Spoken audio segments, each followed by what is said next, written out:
Good day! Tara po, umpisa na natin ang pagluluto. Ang una po ay flour. Ihalo po natin, imimix natin together ang lahat ng dried ingredients. Kagaya ng flour, sugar, salt, at saka baking powder. Ayan, mix-mix lang po together. Ganun pa talaga. Ayan, halo-halo natin, mix lang natin. Sugar, salt, and baking powder. Mix all dry ingredients.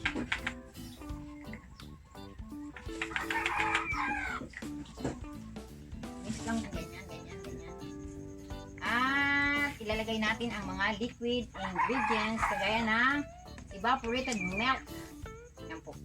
Ibuhos lang natin ng dire-diretso.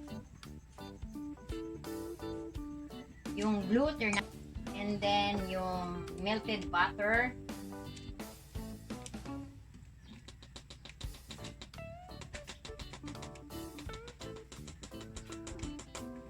Ayan, at ang eggs. Ito ba yun? Talaga. Mix natin ang egg and then saka natin po i-blender. Wish ko lang hindi siya mabuhos pag nag-blender. Parang over-over ang aking lalagyan.